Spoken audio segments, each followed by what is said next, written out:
Hi mga ka-vibes! Welcome to my travel vlog. At kung ngayon mo lang ako na-stalk, na-discover, well, congrats! You made it! Today's vlog is not your ordinary lakwatsa dahil pupunta tayo sa isang lugar na mas maputi pa sa future ko, Boracay! Expect sand na mas fine pa sa feelings mo nung iniwan ka, tubig na mas malinaw pa sa intention niya. Ouch! At vibes na mas chill pa sa crush mong sinson lang palagi. Kaya kung ready ka na, tara na, bora bound na tayo. Andito na nga kami sa airport guys, so sobrang excited na ako. Medyo maaga pa kami pero okay lang, para sure na walang hassle. So let's go, check in guys. So smooth naman ang check-in process namin. Quick tip nga pala guys, be there at least 2 hours before your flight para chill lang.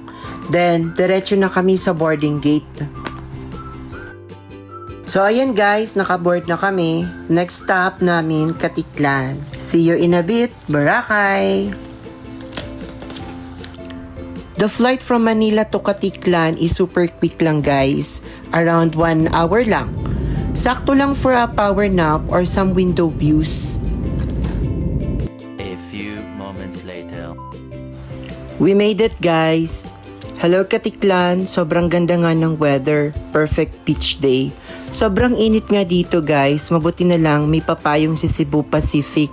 Nandito nga tayo sa arrival at kukunin natin yung bagahe kung may check-in baggage kayo. Kung wala naman, diretso na kayo sa exit. Paglabas nyo nga guys ng airport, meron na kayong makikitang mga van dyan. Pero dahil magta-tricycle nga lang kami dahil tipid kami ni Honey at nag-DIY nga lang talaga kami guys para makatipid.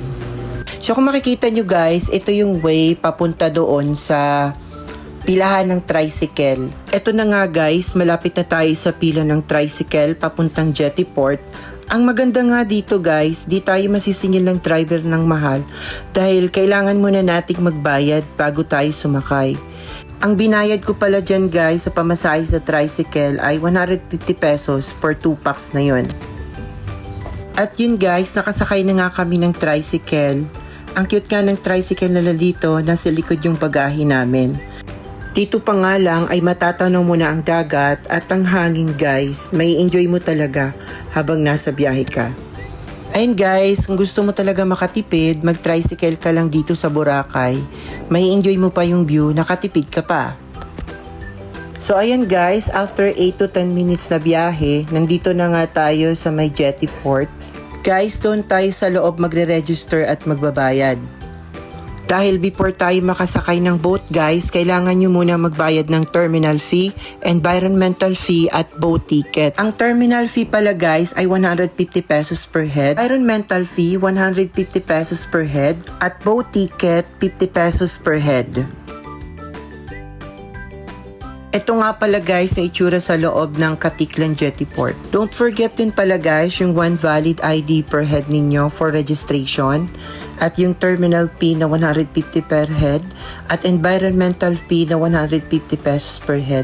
At lastly, yung babayaran natin is yung sa boat ticket na 50 pesos din. After ninyo guys magbayad, pwede kayong mag-avail ng half on half off para sa mga itinerary na gusto ninyong puntahan. So, dahil kami ay nagtitipid, DIY lang naman kami guys. So, pagkatapos nga namin magbayad, pumasok na kami dito para i-check yung mga ticket na binayaran namin. At dito na nga rin tayo kukuha ng boat ticket. Fill-upan lang natin guys yung mga necessary information, and then pagkatapos natin fill-upan guys, bigay na natin dito kila kuya para bigyan tayo ng seat number sa bangka. Ayan, finally, may seat number na kami. So, ayan guys, lakad lang kami papunta doon sa sasakyan naming bangka. And ayan na guys, nakasakay na nga kami. So, boat ride going to Boracay usually takes around 15 to 20 minutes. Make sure na nakasecure ang mga gamit ninyo at enjoy nyo yung view. Super ganda ng tubig talaga. Nga lang talaga guys, talagang ang ganda ng panahon at hindi talaga maalon. Note guys, so doble ingat lang din sa pagtawid sa bangka dahil may tendency na baka madulas kayo. Medyo mainit nga lang guys kasi hindi pa siya umaandar. Pero nakaka-enjoy din dito yung pagsakay. Kasi kita nyo guys yung dagat dito, napakalinaw talaga. At sobrang linaw, parang gusto ko nang tumalon at mag-swimming. So ayan, pagdating nga sa Boracay Port, lakad ulit papunta doon sa sakayan ng tricycle, papunta naman sa hotel. So mabilis lang siya guys, depende sa station nyo. Sa amin kasi nasa around mga 10 to 15 minutes. So ayan guys, patawid na nga kami dito sa papunta doon sa tutuluyan naming hotel. So papasok dito sa D-Mall, Palengke. So ayan guys, kita na namin yung beach habang naglalakad kami. Wow, this is it. White sand, here we come. Wow, ganda. So ayan guys, lakad lang muna tayo ng onti dito pa kaliwa. Ayan guys, pasok lang tayo dito. So eto guys yung tinuluyan namin ng first day namin. Ang pangalan nga pala nito ay Shannon Beach Resort. So mura lang yung rates nila guys. So hanapin nyo na lang sila sa FB. So ayan yung pangalan nila kung gusto nyo mag-book sa kanila. So ayan guys, puputulin ko muna dito ang aking travel vlog videos. Abangan nyo ang aking hotel resort tour sa Henan Lagoon Resort. Don't forget to like this video guys, subscribe for more travel adventures. Thanks for watching mga kabibes, until the next adventure. Bye-bye!